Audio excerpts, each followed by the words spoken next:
Hi everyone, it's Peter here again. As a recap, I'm the producer for the Halcyon 6 project at Massive Damage, and we just thought we'd kick off the last few days of the campaign with a new gameplay video that will show you some of the systems that we've implemented in pre-alpha.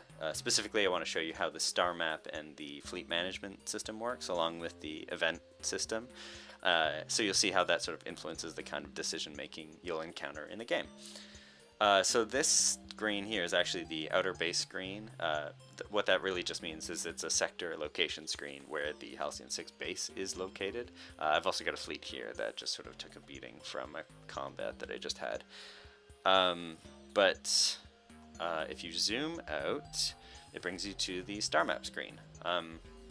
Star map is sort of a screen that's just designed to break down all the information that you need to take into account to make, good fleet placement, fleet management decisions, and also to sort of see your progression of controlling the area in the game.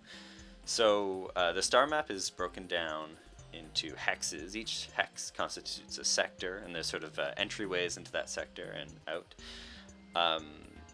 They have warp gates that you travel from sector to sector by. This is all placeholder UI, obviously, but this panel over here just gives you a breakdown of the information of each sector. So, sector name, the kind of income that it gives you per day when you control it, any anomalies that are present, which sort of present mission opportunities, away mission opportunities for your officers, stuff like that. That could lead to resources or special item loot. Discoveries. You got factions present, so that's sort of what alien factions are there, so you can sort of deal with them. And fleets present, so this, your fleets, whether or not they're at that location. This location here has a fleet, is Red Fleet. It's the first fleet that I made. Also you've got the Cruel area sort of over here.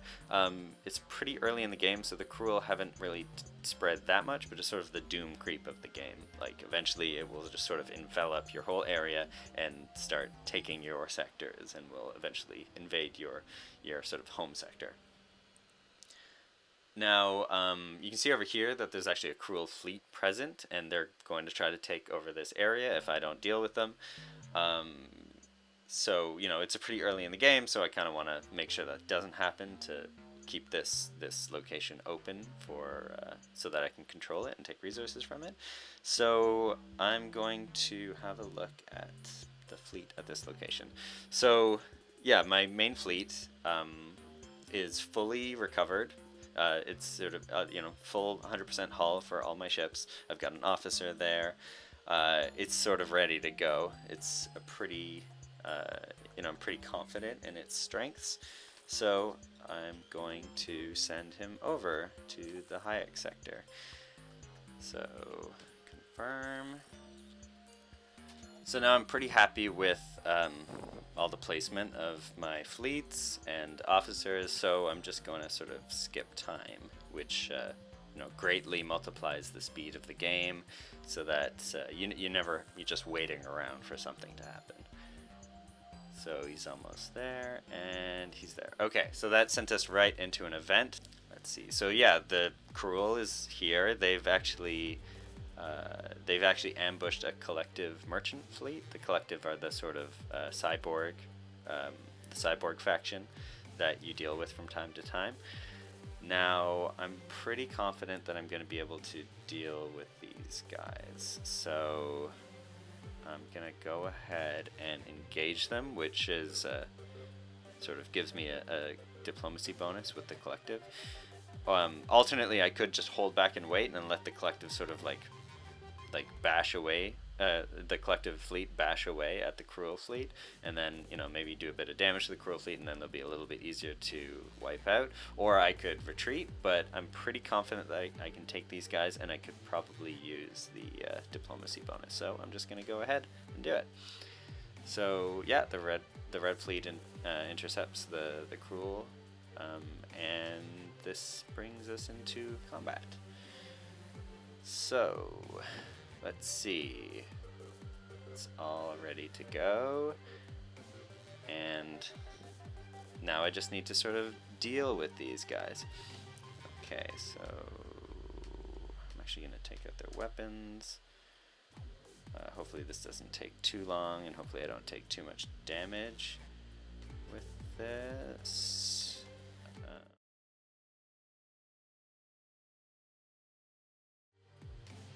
There we go. Perfect. Okay, so I didn't even take that much damage. And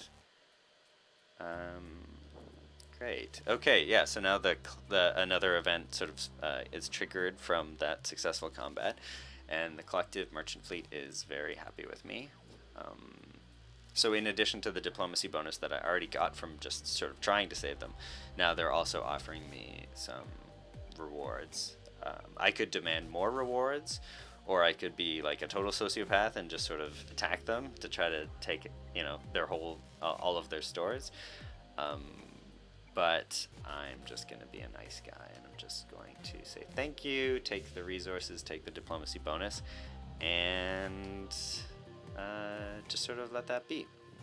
So that's a quick breakdown of how the event system works. We're big fans of it because, you know, it's simple, but it's also a really powerful storytelling tool. You can string together all of these events into these really interesting, complex trees of decision making.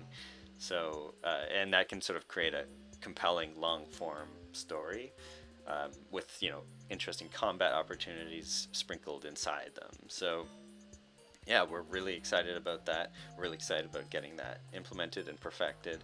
So yeah, thanks for watching the video. As of right now, I think we're at the 63-hour mark until the end of the campaign. So we're really excited to go into that last stretch. And yeah, we'll be in touch. Keep checking out the comments board. Check out you know, any updates that we have, and you know, spread the word for the last 48 hours of the campaign. You know, we're really excited to sort of see what kind of momentum we have going into the last stretch. Anyway, thanks for watching, and we'll be in touch soon. Bye.